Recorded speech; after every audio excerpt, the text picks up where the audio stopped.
Colombiano, levanto ante el pueblo entero de Colombia una alta bandera blanca de paz. La levanto ante los oprimidos, la levanto ante los perseguidos, la levanto ante los alzados en armas, levanto la blanca bandera de la paz. Y la sorpresa fue que 2 días después de ser presidente, Belisario dice que su tema y su lema es la paz. Nos sorprendió muchísimo y propuso una comisión negociadora con la guerrilla de las FARC. Se formó la comisión, se fueron a la Uribe y rapidito, en cosa de meses, negociaron 2 cosas. Negociaron un cese bilateral de fuegos entre las partes y la guerrilla pidió que se le permitiera crear un partido político a través del cual sus militantes, sus guerrilleros, se reincorporarían a la sociedad.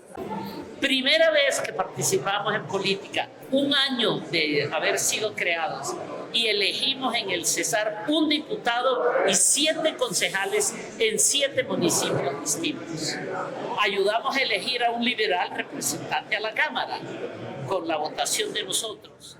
Como para expresar el entusiasmo que tiene la gente del Mete y los territorios nacionales y llanos orientales, porque entendemos que este movimiento político democrático recoge las más profundas y grandes aspiraciones del pueblo colombiano.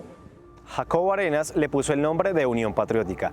La UP fue capaz de alcanzar un éxito notable en las elecciones de 1986, obteniendo escaños significativos en el Congreso, así como concejales y alcaldes en diversos municipios. Sin embargo, este triunfo se vio eclipsado por la brutalidad del genocidio, donde miles de sus miembros fueron asesinados por grupos paramilitares con el respaldo de sectores del ejército y terratenientes. Entre el 86 y el 91, más de 3.000 personas fueron asesinadas, incluidos candidatos presidenciales y políticos locales.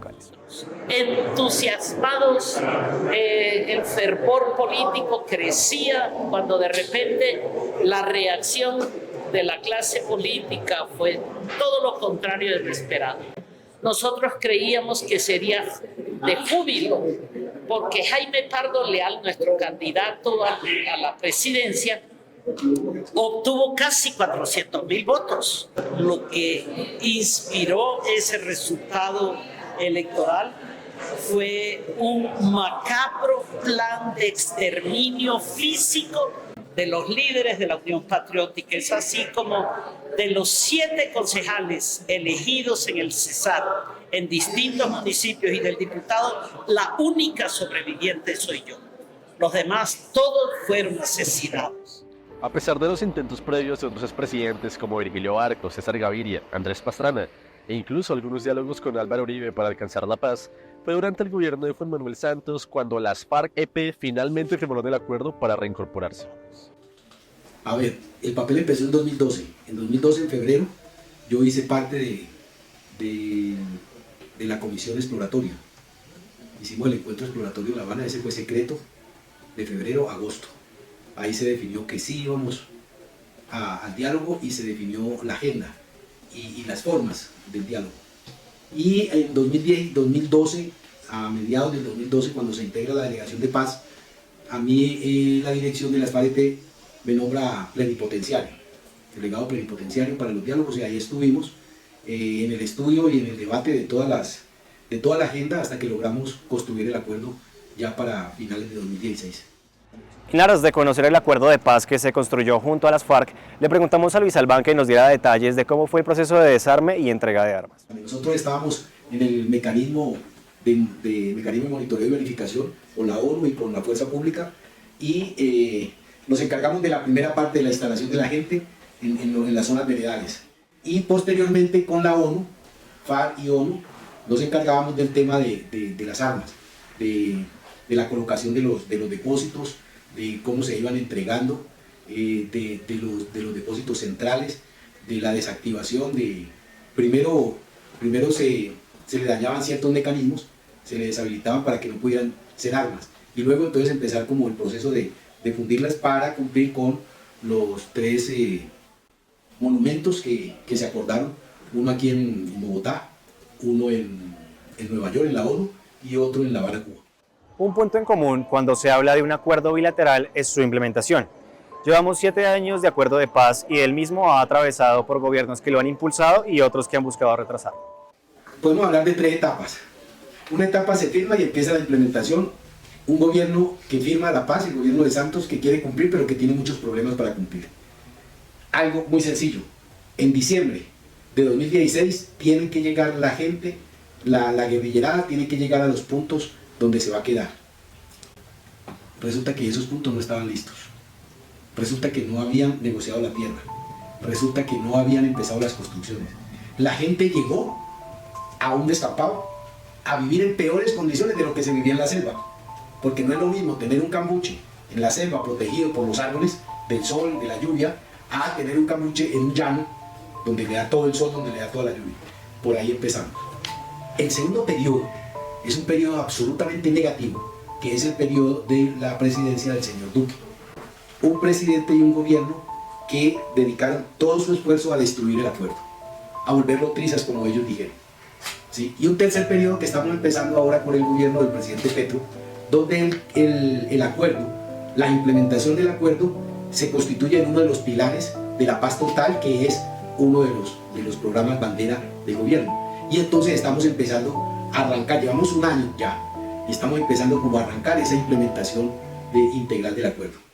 Era importante preguntar cómo fue el proceso de participación de las víctimas en este acuerdo. Esto fue lo que nos respondió el representante Luis Albán.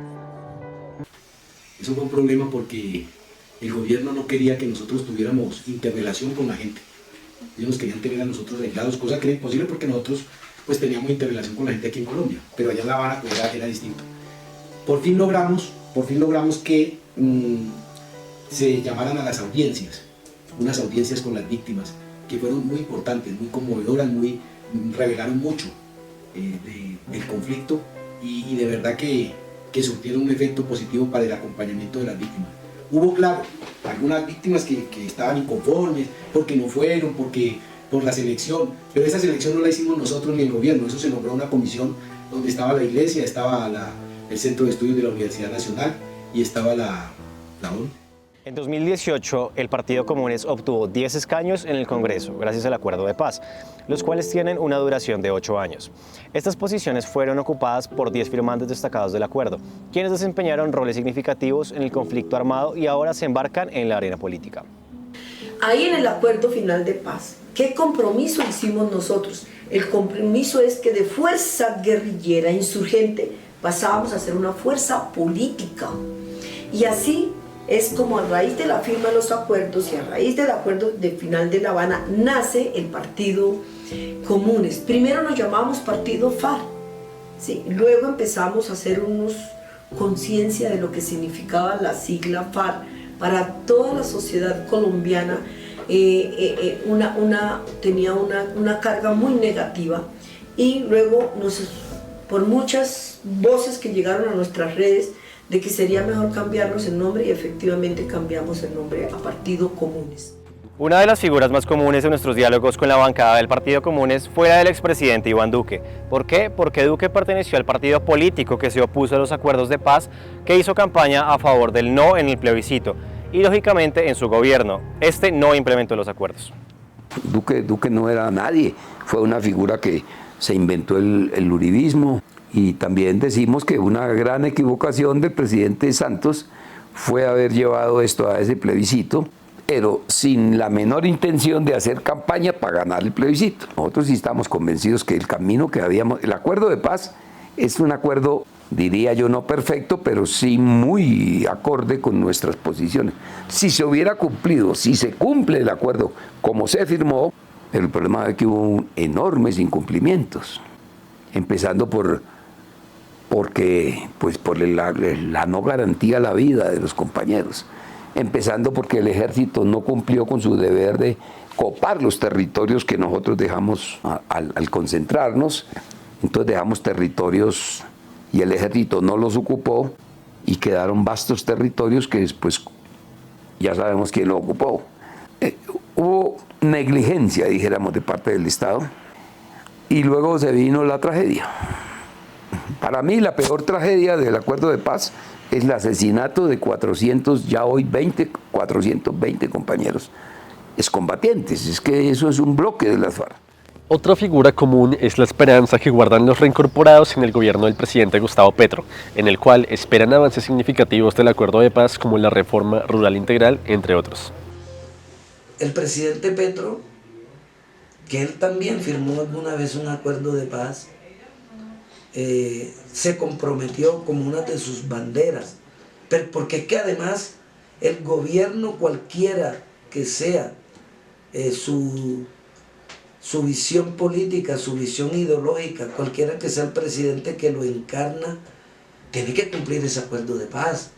Es así como se refleja dentro del plan de desarrollo, como se refleja dentro del presupuesto general de la nación, los rubros importantes que hay para los 4 años de su gobierno, por alrededor de 52 billones de pesos, y ya ha comenzado a arrancar esta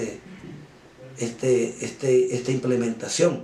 Eso tiene sus tiempos, hay que tener también un poco de paciencia, porque en 4 años de gobierno de Petro revertir la situación del periodo pasado de Duque es bastante difícil, pero aún así, por ejemplo, en tierra del gobierno, digamos a datos de un mes, tanto para firmantes del acuerdo como para los campesinos y campesinas, había entregado aproximadamente 34.000 hectáreas, que sería como el 1% de lo que quedó, o un poquitico más del 1% de lo que quedó establecido en el acuerdo, y sin embargo ha entregado más del doble de lo que se entregó en el cuatrienio pasado durante el gobierno del presidente Duque, que llegó como a las 11.000 hectáreas. Entonces sí quiere decir que se ha avanzado en la implementación del acuerdo. Además de la reforma rural integral, todavía es necesario fortalecer la participación de las víctimas, garantizar la seguridad de los reincorporados y brindarle apoyo en su proceso social y económico. Asimismo, es crucial abordar el problema de las drogas y, por supuesto, trabajar por la conclusión definitiva del conflicto. El acuerdo de paz me parece que, si no es una obra perfecta, sí apunta hacia la solución de encontrar una paz en Colombia. El problema es que no se cumplió. No se cumplió ni en la entrega de tierras, proyectos productivos y salvaguardar la vida de los excombatientes. Pero también entiendo que fue el hecho político más importante que hubo en Colombia en el siglo XX. Sin el acuerdo de paz, Petro no hubiera podido ser presidente, porque Petro hoy sería calificado como el candidato de la guerrilla, y la guerrilla era terrorista, narcotraficante y criminal. Entonces, no había opción para ninguna fuerza política, porque estábamos en una guerra. Entonces, es decir, el acuerdo de paz como que le quitó los argumentos a la derecha de que todo era culpa de las FARC, y abrió un nuevo camino. En todo caso, el gobierno de Petro ha significado una apertura hacia la democracia, ha abierto nuevas esperanzas, y pues ojalá que se logre en este periodo pues hacer la paz total, porque Colombia sin paz es inviable. Este es un país que, si no logra superar la guerra, pues es inviable como nación, como país, como Estado, dijéramos. Como Estado sería inviable, y como nación, pues si esto continúa, vamos a ser una nación invivible. Ojalá el país comprenda eso. Colombia está gastando más del 6.1% de su Producto Interno Bruto en la guerra. Un país en paz no necesita todo ese gasto. Todo eso, entre la deuda externa, la guerra, esos son dineros que se van, se tiran al mar, dijéramos, se pierden. Así lo dijo Marx alguna vez. Todo el dinero que se gasta en la guerra es como tirarlo al mar, porque no produce nada. Después de muchos intentos de hacer la paz, primero con Belisario, después con Barco, después con Gaviria, después con Pastrana, En el caso de Santos fue distinto, porque Santos aceptó que sí era posible buscar una solución política y que en las reivindicaciones que nosotros poníamos, que sí, porque él nos dijo primero, nos dijo cuáles son los mínimos y los máximos. Y nosotros le mandamos los mínimos y los máximos, sobre todo el programa del movimiento bolivariano. Y entonces, eso fue la discusión que él tuvo allá con el establecimiento, ¿no? ¿Cuál era la tesis de Santos con sus gente allá? Señores, aquí no hay nada que sea inconstitucional. Lo que estos señores están pidiendo, una reforma agraria integral, una solución al problema de las drogas, que se amplíe la democracia, que se permita ejercer los derechos políticos de la oposición. O sea, todos esos puntos que son los 10 puntos que están en el movimiento bolivariano, él respondió diciéndonos, aquí no hay nada inconstitucional, luego entonces podemos iniciar. Él puso unas condiciones que sin cese al fuego bilateral, porque pues había muchas desconfianzas todavía, y además había una operación militar muy fuerte que era el Plan Colombia contra las FARC, y nosotros también teníamos una operación contra ellos muy fuerte. Eso, las bajas, es que la gente no conoce bien qué fue lo que pasó, pero yo le puedo decir que había más de 100 soldados muertos diariamente y por ahí unos 120 guerrilleros también. Hemos consultado al Partido Comunes sobre las medidas específicas que proponen para fortalecer los acuerdos de paz. Esto fue lo que nos dijo la representante Imelda Daza, una de sus integrantes. Acciones, todo lo que el gobierno haga en cumplimiento del acuerdo, lo fortalecerá la paz. El presidente Gustavo Petro está haciendo todos los esfuerzos por cumplir el acuerdo 1, entregar 3 millones de hectáreas de tierra a campesinos y titular 9 millones de hectáreas a los que ocupan tierra pero que no tienen tierra. En eso se trabaja con intensidad. Ha resultado muy difícil la tierra para entregarle a los campesinos porque los que la tienen no la quieren vender. O sea, expropiar nunca se haría, pero comprarla, Petro ofreció comprarle la tierra, tampoco la quieren vender. Es que la tierra es poder y por eso no quieren renunciar a eso. Tras el proceso de paz comenzó el proceso de reincorporación, donde los firmantes del acuerdo nos relataron sus experiencias sobre la estigmatización y la vida después de la reincorporación. En el próximo episodio podremos escuchar sus testimonios y conocer más sobre su lucha contra la estigmatización.